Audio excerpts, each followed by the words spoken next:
Hello and welcome to another episode of Fellowship of Essential Oils. My name is Adam, joined, of course, by Liz. How are you today, Liz? Tired after the weekend, Adam, but I'll tell everybody about that afterwards. But otherwise, I'm good because I've got my lovely friend with me. Well, it's been Bring a Friend month this month, and I had Vanessa talking about frankincense last month. And the beautiful from Australia, Deby Atterby. How are you? Oh, very good. Thank you for inviting me. I suppose I better say thank you to Liz as well. But thank you to you, Adam, for inviting me along, huh?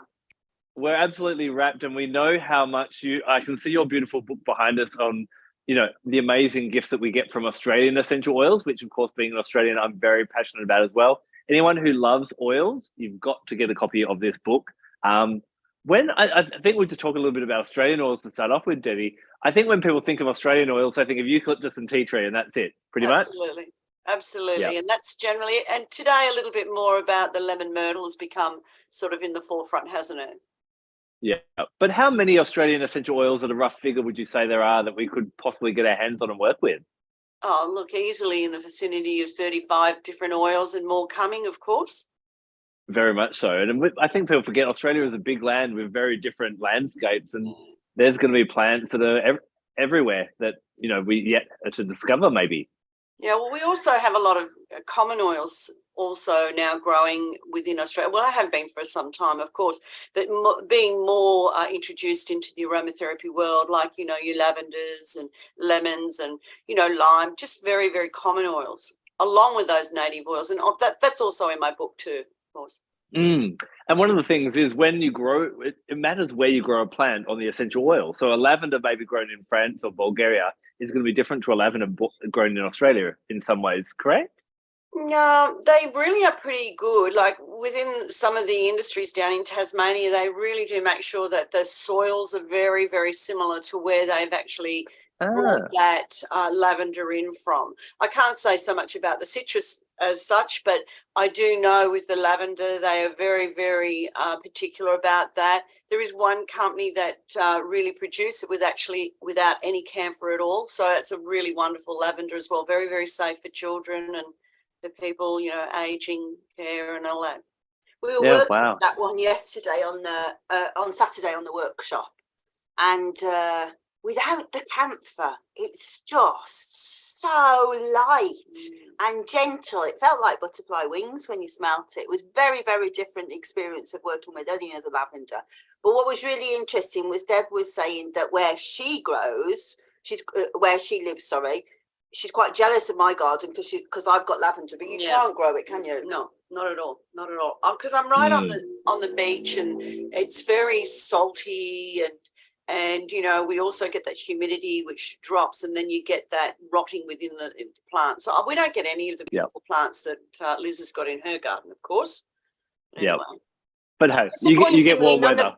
Yes. Disappointingly, none of our flowers came out for the party. So we've got that many roses that are going to explode. I think they're going to go, bye, Deb. Yeah. They're pushing me out home. That's what they're doing.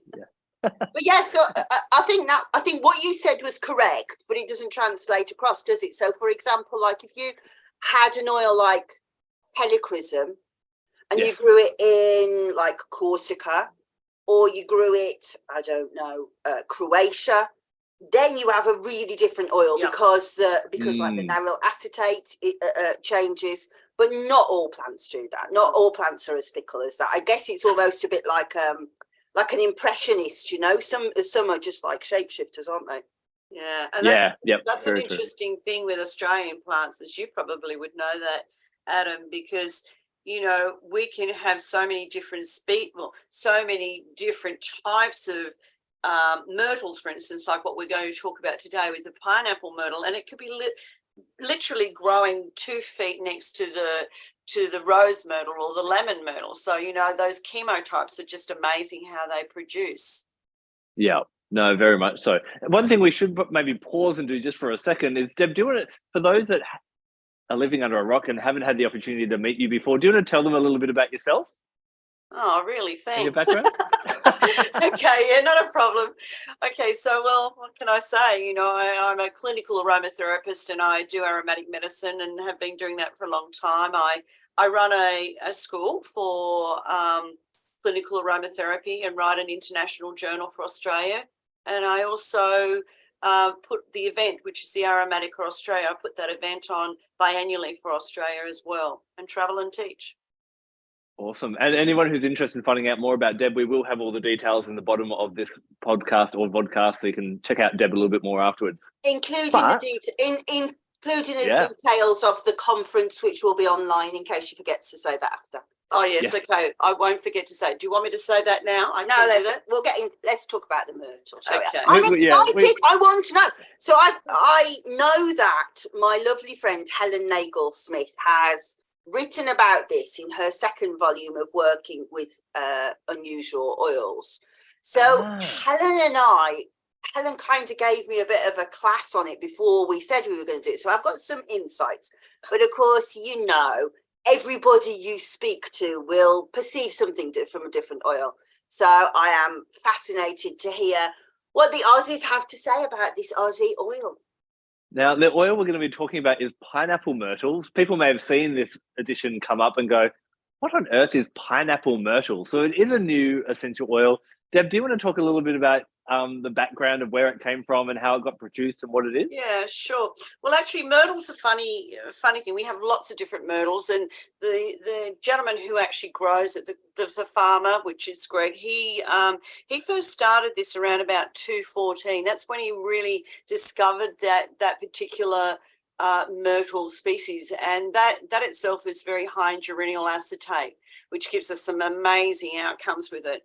But he discovered it, and then he decided that he would really farm that well. So he put hectares of it down on the northern rivers in New South Wales, the top of New South Wales, and obviously now it grows in abundance. So he did that along with another one called mango myrtle, and yeah, he's been very successful. His gardens are growing really well with this, and so it just simply pops up. Like in Australia, myrtles, when they live next to each other, after the pollination, they really do produce different types of chemistry, as I said, with those chemotypes. So yeah, it's all growing or just off Queensland, all within that northern regions of our New South Wales. Yeah, so it's lovely. It's a beautiful thing. Great planting. He harvests.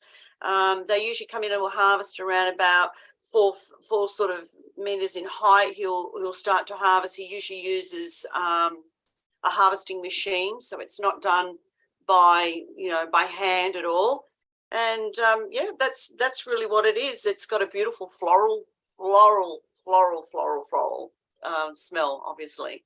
Less like a fruit salad, he would say, and I think yeah, it is a bit like a fruit salad. Very much. I must admit, Greg is fascinating in the ways, the names he chooses for the essential oils that he discovers, kind of thing. And I could kind of almost smell the pineapple in it, pineapple in the fruit salad. Yeah. You truly can. Liz, it's one of your first times working with this oil in the last few weeks. What's been your first impressions with it? Oh, I just think it's sunshine in a bottle. It's just so lovely. And as you say, it reminds me of little girls' parties. Like, you know, like all the little girls in their pink frocks running around, and they've got the bows in their hair and the sunshine out, and there's ice cream on the table, and I just think it's absolutely beautiful, and it really makes your mouth water, doesn't it, when you smell it?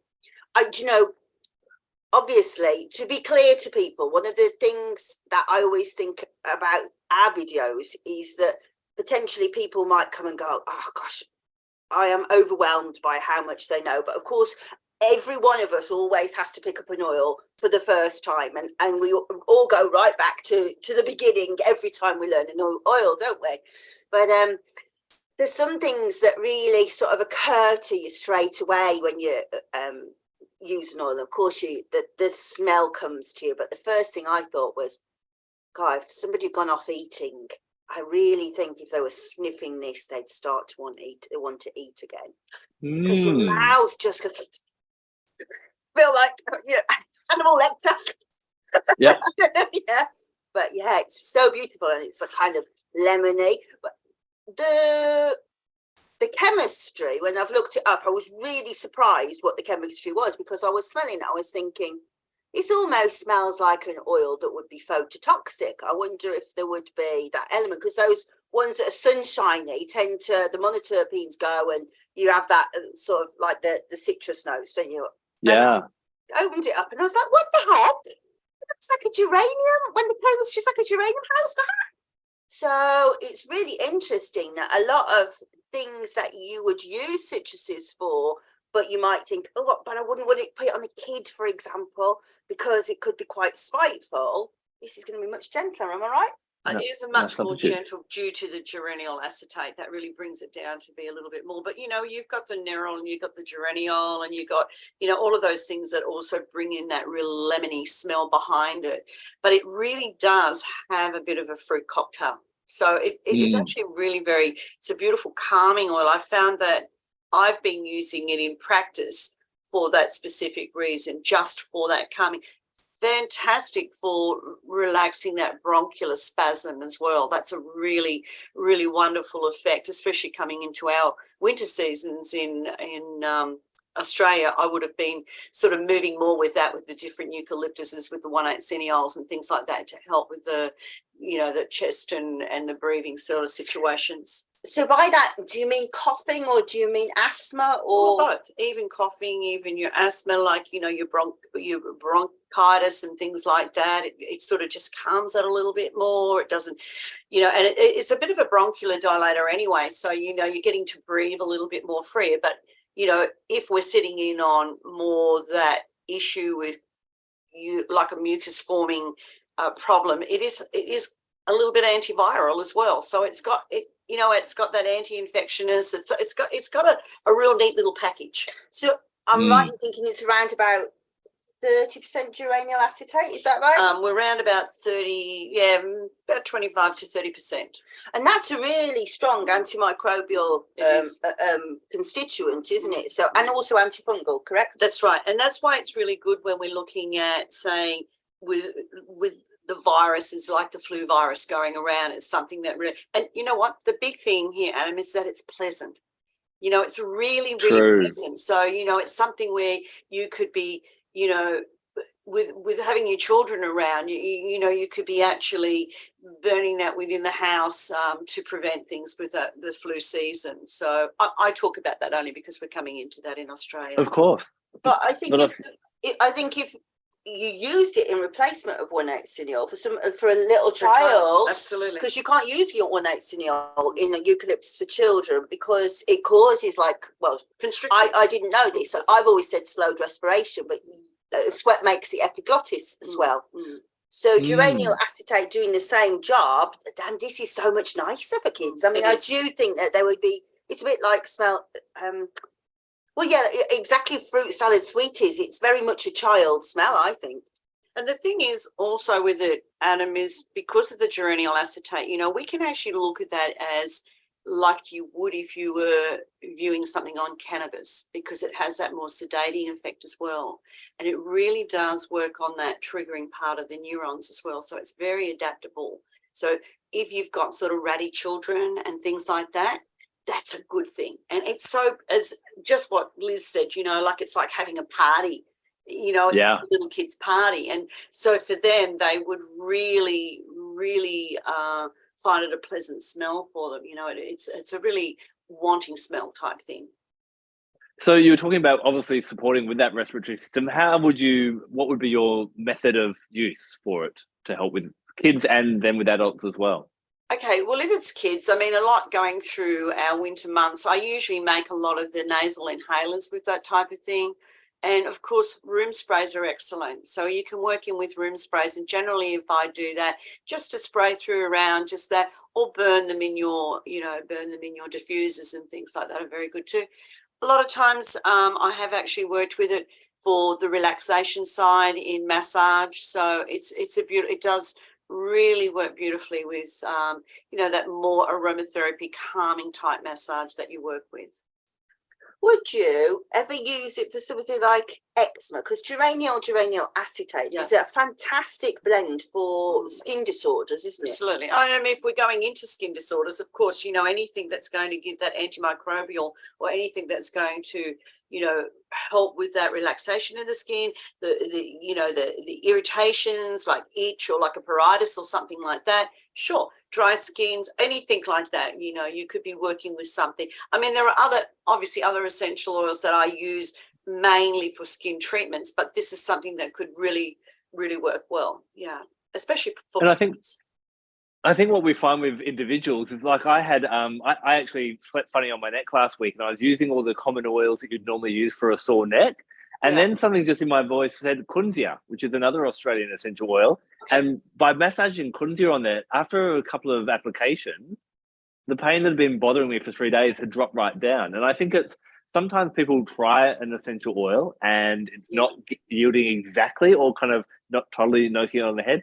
And for some people, pineapple myrtle could be the one that does. Well, you see, because of the terpenes within that, we're looking at things that's working on those pain receptors as well. So that's why it would actually work great, especially with kids again, coming back with that child affecting the kids where they've got, muscular growing pains, whatever you think. This is a beaut oil for that. Absolutely wonderful, because they like it. And it doesn't matter whether they're a boy or a girl. They love the smell of it.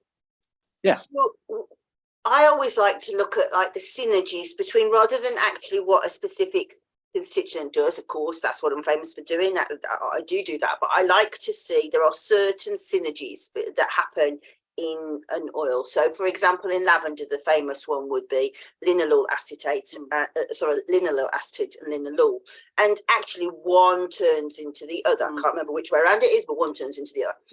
And so we have this same thing here with geraniol and geraniol acetate. And I was like, well, I wonder if anything's been written about that synergy, because I think that probably tells us quite a lot about the energetic of the oil. And what they've found is that geraniol can be almost like a skin sensitizer sometimes, but the more geraniol acetate there is, it's like that's the one that controls it and keeps it in check. So that the plant almost grows it to say, hang on, lady, pull yourself in, And I can feel that kind of energetic with kids, like, you have a lovely play, but don't go over the top, Yep. Have some sensible fun. Yeah. Don't kick that ball out the window. But he will anyway. But I want to know your thoughts. Oh, go on. Well, I was just going to say with the I'm not a DIYer. I'm not into making my own things, but it could be an interesting thing for like people that like to make their own bath salts. Or one thing I haven't done this with pineapple myrtle, but from what our conversation we just had about respiratory support, is I like to just pop a couple of drops of essential oil in the corners of my shower. And then as the steam picks up, you're obviously picking that up. And especially, as you said, the Southern Hemisphere is going into their colder months. So I've been talking to people in the Southern Hemisphere this morning and they're all rugged up and I'm sitting here in 35 degrees. But that could just be a nice thing that, again, no child is going to complain if you throw a little fruit salad smelling oil or have a shower bomb or a bath bomb or something like that, that could, help to just improve their respiratory health before they even have a problem. Absolutely. I love that. Yeah. And I think, when you look at all the different modalities of product formulation, generally we can really use those type of essential oils, whether it is pineapple or in many different formats. And I think one of those things when you're talking about bath bombs and you're talking about shower expels and things like that, I think, that really comes to fruition when people get time to go and do those sort of things if they're not rushing too much around. Yeah, and that's where, I always say, if you're not sure, if you get your pineapple myrtle, because I'm sure some people are going to get excited after watching this or listening to this, and you're like, what do I do with it? Put it where you're going to use it. So if you feel this is going to be a really nice one, in the lounge room for diffusing, then pop it in the lounge room next to your diffuser. But if you think it's going to be a great one for the shower, pop it in the shower stall. Have it there, because once you're undressed, you're not going to then do a nutty run to the other end of the house to get your pineapple myrtle. Well, I don't know about that, Adam. I don't quite know about that one. We won't let them know what we get up to in Australia. So when I tuned into it, I had some sort of insights to bring, if you want to hear them. As you know, I hear essential oils as musical notes. So what you can really do without is somebody going and putting the washing up away and singing when you're trying to tune in. I had to move away. But so I can really hear that it resonates on B flat. So if you are any kind of musician, or even if you're used to like watching films and you're attuned to the music and you go, you know that oh, something's coming, you know, it's getting tense and stuff. So B flat is kind of a happy but wistful key. So I always think it's a bit like the end of the film, you know, the last few minutes of the film where the bad stuff's happened, we're getting on top, and you're just watching the heroine going off into the sunshine, and you're kind of just a bit like worried she's going to be okay, and you've got 30 seconds where you know she's going to be okay. So imagine she's riding her bike, right, and she's thinking, and you know she's thinking about him and those moments, but they were happy moments, you know, and she's riding her bike. And then the smile comes, and then the music changes, and she lifts her hands off the handlebar, and she's like that on you. She's really going down the road. That's B flat, you know, that moment, that key change where it's like everything's integrated, and I'm going to be okay. That's the feeling that I get off it. But also, I could hear this like chatter in my head, and I thought, God, whose voice is that? I really didn't know the voice, but I knew that the way they spoke. And she kept talking, and she'd go, you see, and she was talking really fast. And every time she'd say, you see. So like, for example, when Deb's talking, she'll start everything with the word, look, this way. So if anyone says, and Salvatore Britannia does that as well. Look, you know, it's very Australian, yeah, very Australian thing. But I could hear this one going, you see, you see. And I was like, who is that? I knew who it was, but I couldn't quite think. So I put the bottle down, and she started clattering again. And I went, so I was going through my head going, is it? And I knew it was a very wise person, like a teacher, but somebody that I didn't know. And I thought, I do know who this is. So there's a woman on YouTube, and she's got this stream. She channels information, and she channels information from the goddess Athena. And Athena always says, you see, right? And everything that Athena, you must watch it if you've never watched it, because she's astonishing to watch. But there's a beautiful, beneficent thing. But what Athena's always very much about is non-judgment. So this channel is always about learning to love yourself in a non-judgmental way. And I was already thinking, I can feel this sort of here, heart, solar plexus, but no lower womb. And I thought, that's blooming weird as well. So then, but then when I realised, so the Athena wisdom is all about head, heart, womb, and you can feel it. And when Athena's channeling, she talks about this non-judgment of how we all talk about trying to come into alignment with spirit, but we're very good at trying to go, this is good, this is bad. And if this is bad, now I feel really bad about myself.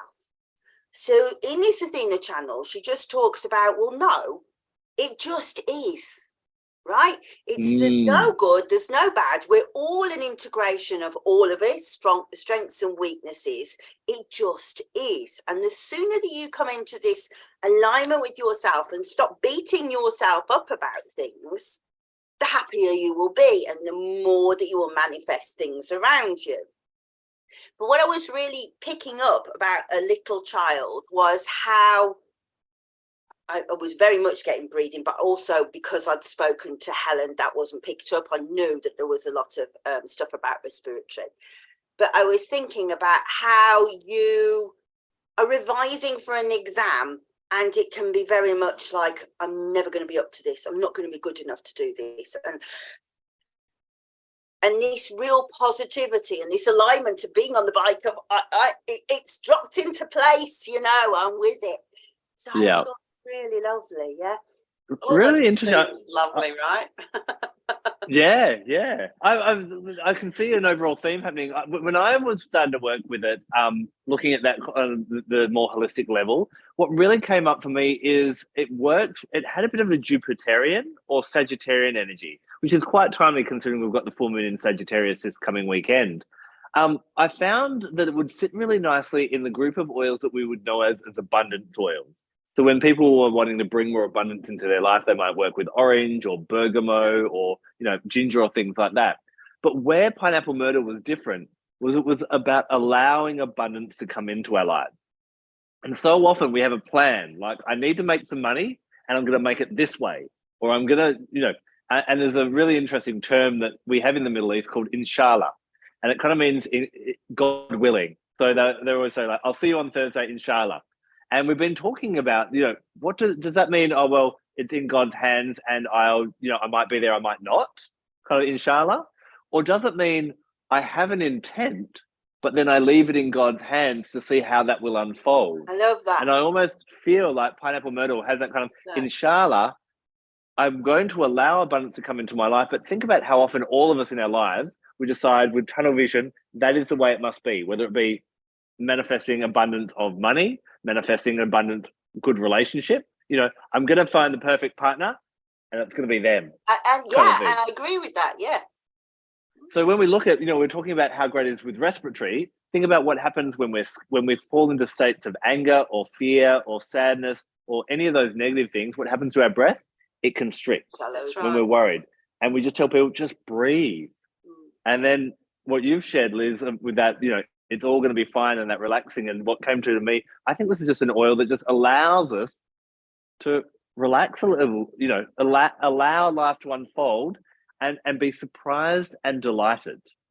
And like I say, I really do see those little girls running around the garden together, being playful, just forgetting, probably puking up the birthday cake later, but just really enjoying themselves. So it's pretty, really, if you look at it, it could be said to bring the child back in you as well. Yeah, I like that. I think so. And children are open to that spontaneity, aren't they? They're not too open to that rules. more, don't they? Adults need that more. So it's a good oil for an adult to bring that child life back to them. What they need, that happiness and that that joyfulness that they lack because of everyday stress. Very much so. As you were saying before, Deb, we've got with a new essential oil, it can be hard because there's obviously not reams and reams of experience and that type of thing. And we have to look at the chemistry. Have you had any uses that kind of spring to mind that you've used with clients where you've been like, wow, that is good in that way? With the pineapple myrtle, I've worked a lot with it, with anxiety and stress related things, a lot. It's actually worked very well because remember too, it's got the nerol, it's also got the geraniol, so we got that aldehyde that is that calming effect as well. So it really has a lot of that area where I would go to for, as I said, with massaging and things like that. It just has that way about putting that person into a state of, okay, I can breathe this easy, and that's what they can. And then I can sit down and I can really think. And it's not something that's overly powerful with its aroma, but it's so pleasant that it does bring that kind of calmness but yet happiness behind it. It is really just a beautiful, and I laugh because you said Sagittarian, and me being a Sagittarian, I have had a lot of work with this essential oil and I absolutely love it. See, and I really take to that essential oil. Interesting. Now, what normally happens in episodes, me and Liz compare notes on our Don't make her do astrology. It. She'll get her pants. So what you're not going to any say what astrological Lizzie links is here? rulership to you. No. But what about you, Liz? What would you give rulership to pineapple myrtle for at the moment? Well, if I say Athena Pallas, what does Pallas Athena? You tell me, what does Pallas Athena mean? So she obviously being one of the major 4 asteroids that's between Mars and Jupiter, she's very much about she is known as the goddess of war, but she's about diplomacy, and that it doesn't, it's not about kind of conquering people like Mars would or that type of thing. It's more about finding the right way, that moralistic kind of way is what comes out for, when I work with Pallas Athena. Yeah, and also it's to do with women's skills, but also not really taking appreciation of women's skills. And when I read that, I can't remember. Apologies to whoever wrote that, and I've completely forgotten who wrote it. But it really made me think of what Deb had been saying about the myrtles, how there's one myrtle and then it spawns another, and there's this new created thing the female had brought into a new being, and then there's another one. I just thought, exactly how that plant works, and it just goes, oh, I'm going to do a different one. I'm going to do a different one. And I think the women are really good at these kind of, you know, knitting and crochet and all of those things. And quite often they'll be just like, oh, I'm just a knitter, you know, but they're really undervalued things. And I think if you are perhaps somebody who can do those things and would love to make a business of it, or you know, and you're frightened of going forwards for it because you think, oh, it's just something I can do. I think that this would be really good for courage of going, you know, I've got this, you know. And it's interesting because, you know, Myrtle itself in the 1850s, that's when they very first started calling women by the name of Myrtle. That's they brought the name of Myrtle to the woman. So she was called, you know, we get Rose and we get, you know, we get Violet. So we did get Myrtle. Myrtle happened around the 1850s. They first brought it in. Wow. Interesting. Yeah. What about you? So you said Jupiter Sagittarius. Can you take that any further? Can I take that any further? I think it was very much about that expansiveness that it had. I think this is, you know, we've talked about personal expansiveness of I can do it, letting go of that judgment. I just found it quite freeing in that way. That this was, and now that we've talked about the respiratory system, it kind of links in a little bit more in that as well. That I think it's, But when we think about Jupiterian energy, it's a lucky planet. It's expansion and it's good fortune. So it's a bit more, you know, I often think of, you know, Jupiter or Zeus up there in Olympus. He's laying back, he's kicking back. He's got not a worry in the world, and that's how he expands. And so I think Pineapple Myrtle in that way kind of ties in really nicely with that. So anytime we're looking at expanding, so I come back at something that was the language of the flowers, and talking about Myrtle in that it really related to things about, you know, fertility. And when we said about how they spore and the flowers come up and the plants come up everywhere, it's like that real feminine thing with the women, you know, it really is that part of it. And it talked about fertility prior to, you know, a woman's life growing within, and that, you know, that was the innocence of that person and immortality. And it really, I think that when women produce children, it is immortality that comes through life. And I think that Myrtle gives, that the Myrtle plant gives that language to things, and at the end of it does represent peace, so and love. So it's interesting, quite feminine in its right. So Jupiter also has a physical aspect to it. If you look at it from a medical astrology point of view, then Jupiter rules the liver, and it particularly speaks to authority and to anger. And again, I definitely think if you wanted to diffuse arguments, or if, you know, I mean, I always go back to relationships, don't I? But if you're in a relationship where you can't get past the arguments and you were just, you know, you want to have a bit of fun together, it might be interesting to just like see if you can get a conversation going where you're not actually like ripping each other to pieces. It might be, you know, a nice tranquilizing oil that way. But particularly if you are an angry person and you're in that, we all have them, don't we, times where we just can't live life peacefully for a while. I can see how it would kind of lift that as well. But as I say, it'd be interesting to look at how it would support the liver. Very much so. So I guess, although, you know, there are so many different essential oils, we can kind of see that it might have a place. It's got that respiratory support without that 1,8 cineol, which has got some advantages there. And we've talked about the abundance and that it's more that freeing and allowing rather than forcing, and being that kind of demanding in how things should turn out as well. And that's letting go of anger as well. And I guess whenever, you know, we've also talked a little bit about anxiety and stress. Most of those things are when things aren't working as they should. Yeah, exactly. Frustrations. Yeah. Maybe this oil is just about just allow, surrender, play. Yeah. You know, and play is the big one, I think there. Play is definitely the big one. But, you know, that really fresh feeling, you know, being alive, being fun, being happy, and just bringing joy to the world. And that's kind of when Liz says about the children playing, it really does make a lot of sense, doesn't it? And one thing I have found about where plants grow in the world as well, Australia is sometimes nicknamed the lucky country. We've got a bit of a she'll be right, relaxed kind of state. And maybe it's just a bit of a gift from the land for the rest of the world, just going, hey, I know you're busy trying to be an adult and you've got important adult things to do. Maybe you just need to chill out a little bit and relax a little bit Do as you well. know what? I think that's absolutely what that oil says. I love Now it. you've said it like that. That's exactly what that oil says. I love it. Very cute. So I think pineapple Myrtle. Go on. Oh, go on. No. I was going to wrap up. So did you have something else? Yeah, no, so I was going to say, what are you up to this week? I want shameless advertising time, please. Shameless advertising. This week at the moment, I've, after having Vanessa here, I'm getting back into my daily habits, but I'm flying back to Australia next week. I'm going to be helping launching some new aromatherapy products, which I might talk to you about at the moment, because I'm not allowed to talk about that just yet, but that's rather exciting. Exciting.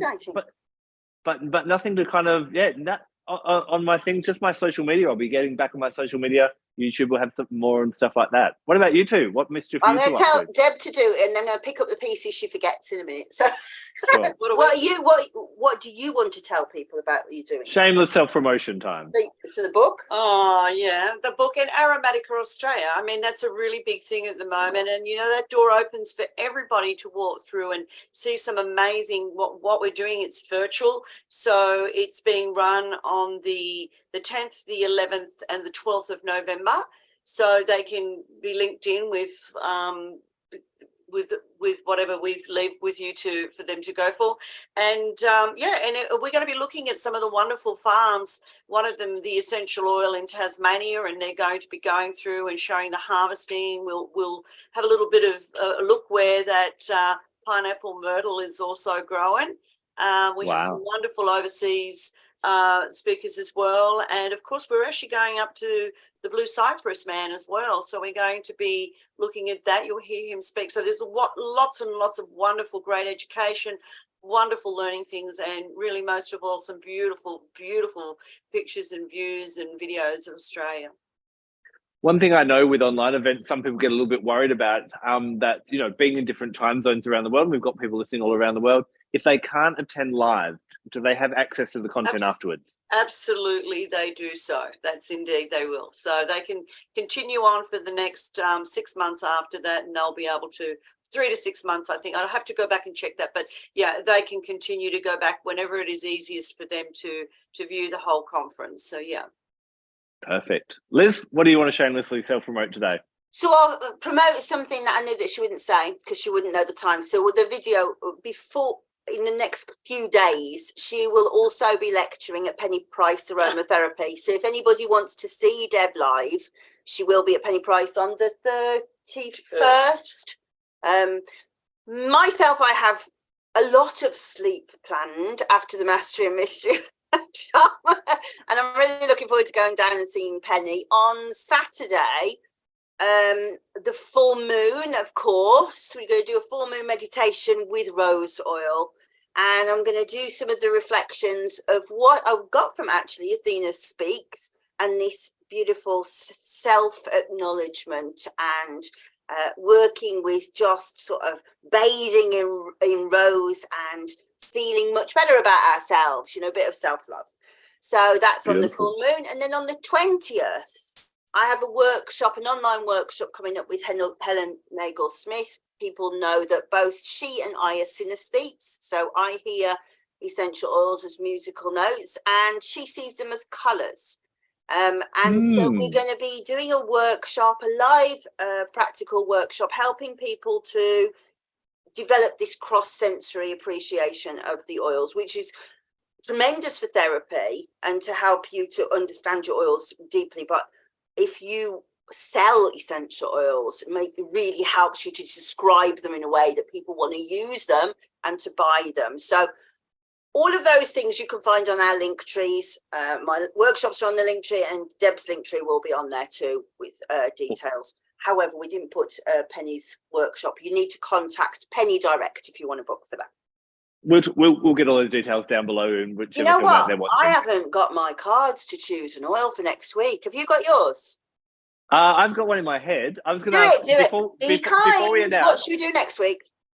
Before I announce that, I wanted to ask Deb one final question. Deb, being the one of our experts in Australian essential oils, we might have just whet the appetites of many different people around the world. Going, what are all these little Australian secrets we've got down there? Now, obviously, they need to get hold of your book and learn about them all. But if you had to recommend a few others that people should maybe dive into and have a look at, what are some of the greatest other deep secrets that we're keeping down in Australia in essential oils? What oils should they check out? Well, we actually do have some really beautiful things coming in. One of them that I really like, and I haven't really sat down to dissect it and play with it, and that's the strawberry gum. That's a beautiful one as well. So there's one in there, and I don't know whether you did hear of the lemonberry. The lemonberry is another one, which is a beautiful oil that's come through as well. And of course, yes, some people have heard of the mango myrtle, but I also still fall back on my major supports, and I love my eucalyptus, and I do dearly love. I probably am not a great lover of the tea tree. I would rather have the lemon scented tea tree, and all those things really are very much based for Australia. So I can't say one thing. I mean, I love my sandalwood, it's spicatum. It's I could go on forever. It's like trying to choose your favourite child. Yeah, can't do that. Yeah. So last year, obviously, the UK were not used to the heat that we had. And I did my usual thing of a great deal of moaning about it. And Deb just sent me the most beautiful presents, and including a bushmint hydrosol. And guys, if you are struggling in the heat, bushmint hydrosol, my goodness me, it's magnificent. It's just so refreshing. As you said, that's what the outback smells like. But actually, so in terms of this, if you do want to get some Australian oils and you are over this side of the world, shipping is going to be expensive. So over the weekend, on the Mastery and Mystery weekend that we did together, one of the ladies on the workshop very kindly has offered to put together a collective where we can buy en masse. And so if you are in Europe and you would like to be part of that and you would like to get some of those essential oils, what you need to do is you need to come across to my Facebook page, Walking, Moonbathing and Crohn's. You know how to do that. That's on my link tree. Come and join us on Facebook and I will direct you to the post, to the chat, and hook you up with Diane, and we will help get some of those oils across for a lot less money. So can I just say one more thing? I suppose it's a little bit about talking about me, sorry. But I'm hoping next year too, Adam, to try and get myself on the road in Australia. So I'm hoping to maybe set workshops up for everybody and anybody that has the love and the passion for, essential oils and extracts and hydrosols and things like that. So I'm going to go from state to state, and I'm definitely going to be coming over to WA. So, keep that in mind. And of course, if you ever want to chat again about a specific oil from Australia, that door's open. I would absolutely love to. I think, talking about the Australian bushmint, I get excited about, and peppermint gum, two of the best mint smelling oils in the world, I think. Kind of thing. And I'd love to talk to you about the bush bar mint. I'd like to talk to you about what absolutely wonderful outcomes I've had in working with it for treating burns and skin repair. So there you go. Do it now. People are going to want to know. Just quickly, do it now. Just tell us quickly about the bush bar mint. Yeah, well, there's a lot, but I had a young lady come into the clinic, and thank God it was the time when COVID was all the restrictions, and it was only kind of not that long ago, but she had burnt it. So it was a scald from being in the sauna. And what she'd actually done is she'd put the water in, but as she's put the water in, she's put her hand down on the hot plate where she was putting the thing, and she actually got third-degree burns in certain places, and within that, it wasn't just that mint that we're talking about that I use, because it's very high in ketone, and ketone is very well known to be able to work in a much deeper area of right down into the pillary area of that dermal. And that's where a lot of that skin tissue is damaged. And so we've got to get that fibroblast working. And those ketones seem to have that real kick in, And so I thought, I need the cooling. I need the skin repair. I need all of that to work. And so I thought, what, I'm going to go. I'm going to do some really beautiful anti-inflammatory and, anti-infectious type oils. But I'm also going to move out of using, say, peppermint, where I would have done a little bit of that for the cooling situation, but I went in and I popped this in, and I'll tell you what, the healing process was so good. She didn't even get one scar where that that 3rd degree part of the burning was. So Wow. I was really absolutely love it to the ends. Plants are so blooming weird. They are. And next week we're going to dive into another one. Guess what we're going to dive into, Liz? Oh, I'm scared. Raven Sarah. And no, wait a minute. Don't speak. Clarify. Raven Sarah or Ravint Sarah? Ravint. Ravint. But we may have to talk about the two to separate the two. Oh no. And every time you pick one I have no idea over. Oh no. Okay. and isn't it's quite interesting, Adam, because they believe that the bush balm mint is in equal reign with that oil that you've just bought. Interesting. How weird is that? Wow. Is that not? No, seriously, isn't that interesting? No, don't tell me more. You need to tell me that so I can put it on next take week. that I back. need stuff. Scrap that off. I'll give her the So Liz- information. So join us next week as we explore Ravint Sarah, and Liz sounds rather smart, unless she picked Debbie's brain. No, we know you're a wealth of knowledge, Debbie. Debbie, thank you so much for joining us. Liz, we'll see you next week for just the two of us. We've got no friends next week. No, we'll have to talk to each other, Adam. Have a wonderful week, everybody, and thank you for all the messages. Thank you, and bye, Adam. Thank you for inviting. Thank you.